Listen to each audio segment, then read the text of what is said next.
are replaced. Hello, you here?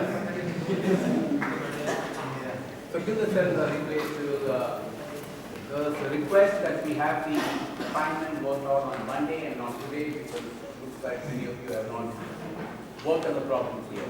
The whole idea was to work on the problem. So I have no issue with that, but we will do it on Monday. In fact, I have no issues if we don't work the problems out at all. Your problem. I'm just doing it to ensure that you go ahead and know how to solve these problems. Excuse me. Some courtesy. When somebody is talking, you listen. So I think if that's okay with most of you, then we will solve the problem on Monday. What I will still do is I will do one just to tell you what I expect from you in solving these problems. So we won't go through the entire set. I'll just do the first one essentially to tell you what exactly I'm looking for, and if this should appear in an exam, how you go about answering them. Work out all the other problems on the basis of what I'm going to be telling you today for this one problem. Then we move on and we will start looking at electronic transitions, which is what I was planning to do on Monday, but we will get it started right away. And we'll take it from there.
I'll just do the first problem alone, just to tell you what it is I expect in the solution of these problems. And you go back and solve the others.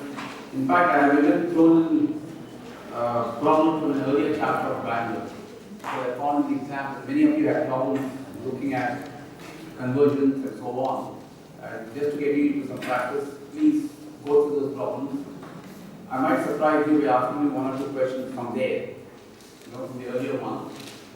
Not as a rotational problem, but application of that to rotations. So you still, I think at the start of the semester I said the second midterm will only have material covered from after the first midterm to the second. I'll keep that in mind and I will do that.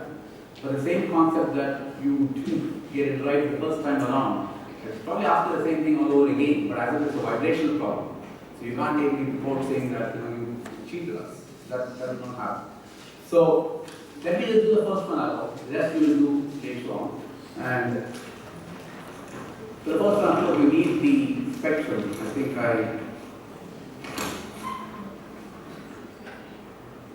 no, you don't need the spectrum. What I have done is I have given you the R0 line of HCl 35.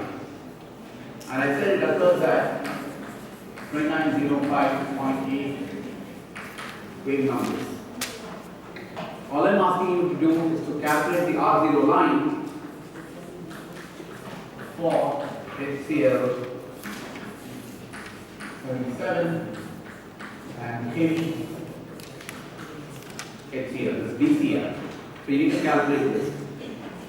So what is the R0 line really? It starts from J0, it's a delta J equals plus 1 transition. So we are going from B equal to 0, J equal to 0. The 0 inside the bracket tells me it's the rotational quantum number for the lower state. That's what I know. But since it's an R line, I know it must go to B equal to 1, J equal to 1. What this question does not explicitly tell you is whether you have to calculate the isotopic shift for the vibrational transition, or whether you have to calculate the shift for the rotational transition, or whether it's for both. In reality, actually it's both. because the moment I put an isotope in there, what is going to happen to these levels? The vibration frequency will change because it has got a root of k by mu. And the moment I change the mass number, the mu changes, therefore the frequency will change. If the frequency changes, then this level relative to this level, that's going to get closer or further away, depending on whether I have a heavier or a lighter level. So there is a vibration isotopic shift.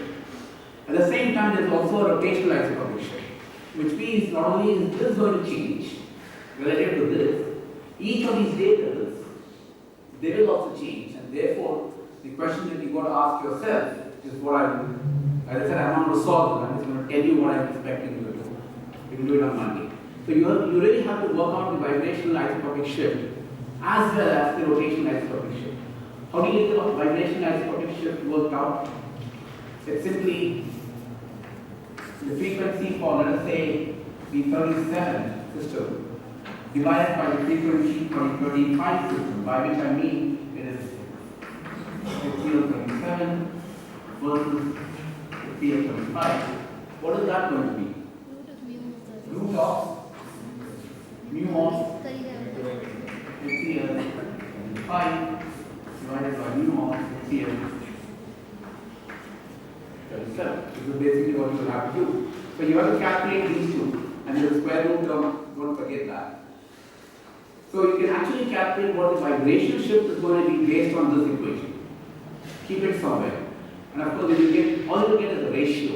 But what are the shifts going to be? Let's say the ratio is 0.7. Work it out. Let's say it's 0.7. Then the isotopic shift between these two would essentially be this frequency minus this frequency divided by this frequency. So that you can see the relative change. And you can calculate what the relative change is going to be. See how much that changes.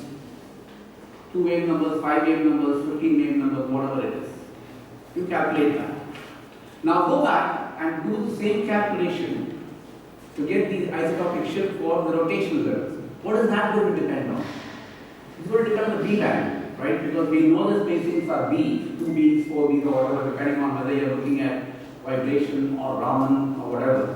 Let's say it's a rotational absorption experiment, vibration rotation spectrum. So what are the spacings going to be?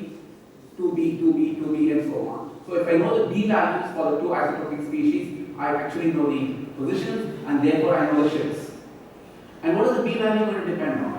It's B for HCl35 divided by HCl35. What does that mean? Mu of HCl35 divided by mu of HCl37. The square root is gone.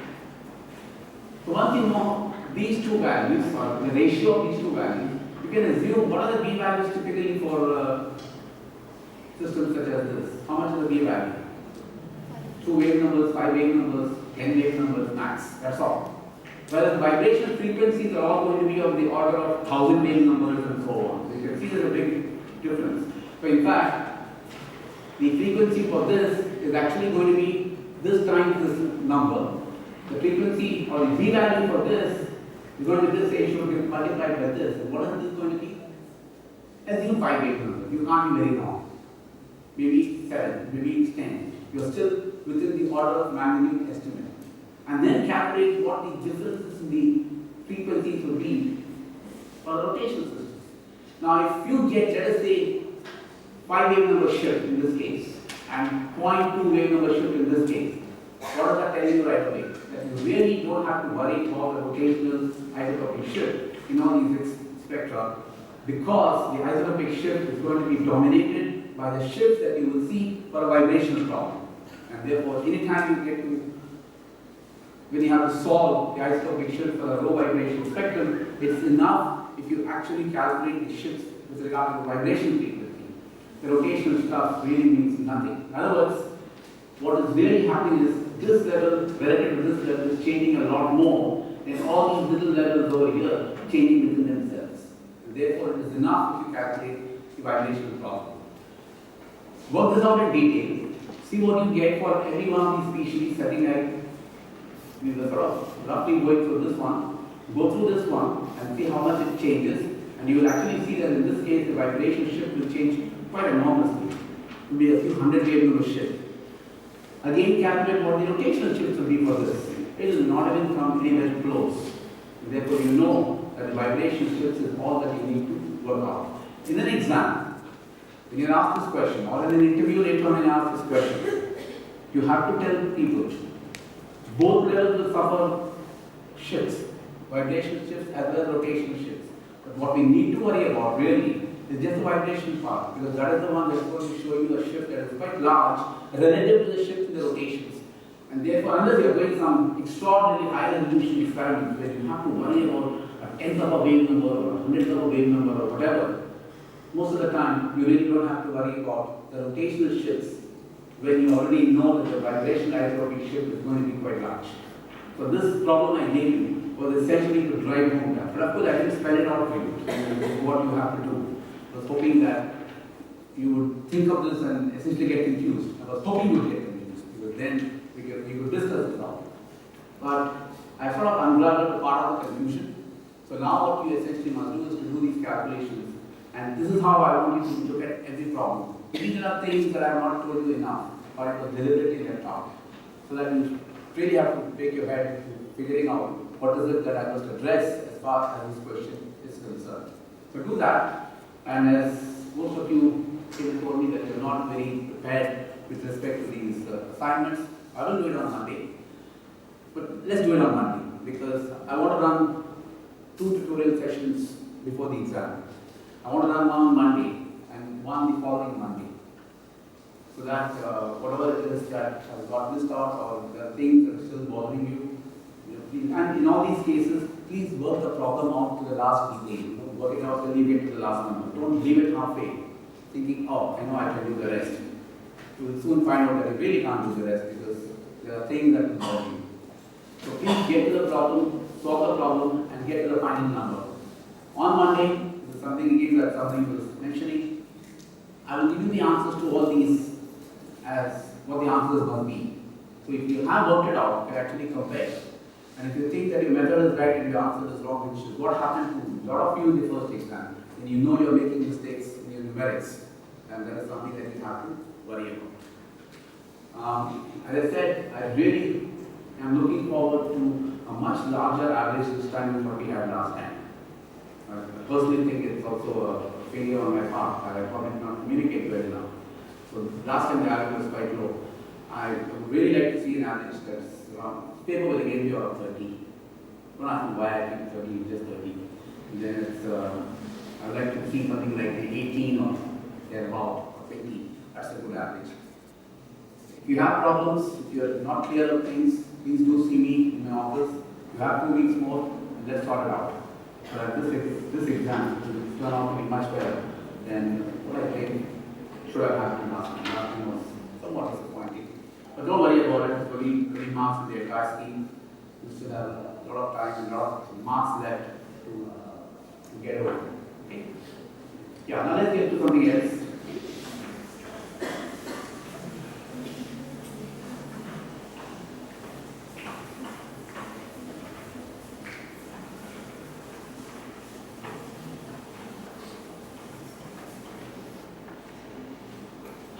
So before I start off, we have this foundation lecture at 5 o'clock, 5:10. Please do also come at 9 o'clock theory lecture, because I'm very sure you'll be talking about things that are quite important as far as structural chemistry and structural biology is concerned. So it's quite interesting, and I hope that most of you will make it for the 9 o'clock theory lecture also. Okay. So far what we have done is we started off by looking at rotational spectroscopy. The vibrations are still quiet, meaning that it is the ground vibrational state that I'm in, V equals 0. And we were climbing up and down the ladder of the rotation lengths. And where was that spectrum essentially coming? Which region of the electromagnetic spectrum? This is something that you have to keep in mind. In other words, you must know where each of these spectral lines show up as far as the electromagnetic spectrum is concerned. In an electromagnetic spectrum, on the one hand, at least as far as visible, UV visible spectroscopic is concerned, or IR spectroscopic is concerned, you have UV, or vacuum UV, that starts roughly around maybe 1900. Below that is vacuum. So you have 1900 axis or 190 nanometer. You start there, and then you go all the way up to about 700 or 800. That's all. It encompasses the UV visible region. And then you have the near IR region, then you have the IR region, then you have the far IR region, and then you have the microwave or the terahertz region. And then of course, the branch of spectroscopy today is extremely popular. That's called terahertz spectroscopy, but which is essentially in the realm of microwave spectroscopy. Microwave region is what we're talking about when you look at rotational spectroscopy with frequencies or wave numbers in the realm of a few 5, 10 wave numbers per second. And we're just looking at transition between rotations. Then we said, no, we will throw in one more complication. We will change rotation, at the same time we will change vibrations too. Or conversely, if I'm changing vibration, but I will be changing rotational levels too. There's enough energy to do both. And therefore, we were looking at infrared spectroscopy, which is in the realm of about 4,000 to 400 wave number. That's a mid-infrared region. And that's what you're interested in if you are an organic chemist. If you're an inorganic chemist, most of the time your frequencies will show up somewhere around 700 and lower, 300, 200. So the metal carbon, metal hydrogen bonds, metal nitrogen bonds, it all, because of the heaviness of the metal, you will just be looking at frequencies that are going to be roughly in the realm of 200, 300, 400 wave numbers. That's the part of infrared regions. Now, if somebody who is looking at O2 spectroscopy, meaning you're looking at transitions delta V equals +2, +3, and so on, which some people do, then of course you're going to be running at the other end. You're looking at 5,000, 6,000, 8,000 wave numbers and so on. So that's where your O2 will show up. So in any case, you're looking at thousands of wave numbers, and that's your infrared region. Now what you're going to do is to tamper the molecule in one more way, and that is take the electron from one orbital, put it into another orbital.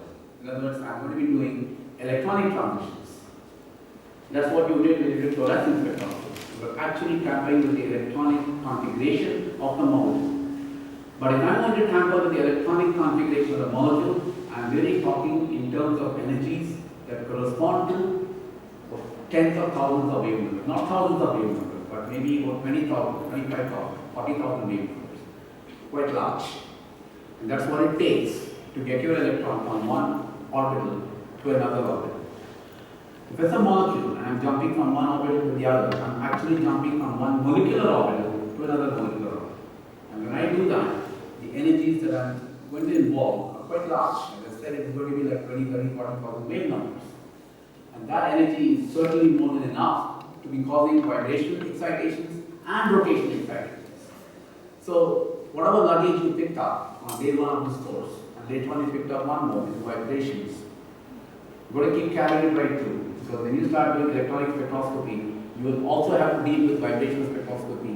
You will also have to deal with rotational spectroscopy. You don't leave them behind when you do the other forms of spectroscopy.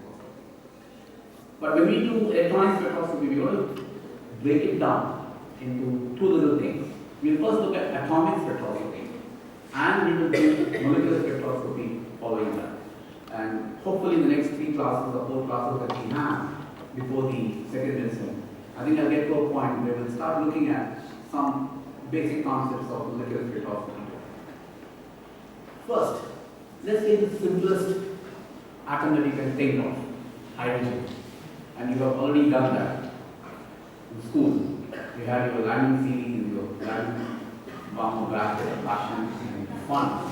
And essentially, of course, at that point in time, you didn't really worry about the N level. You just said it's jumping from a bunch of N levels to the lowest N, or the next N, the next N, and so on. And you also came up with that formula, U equals the Rydberg.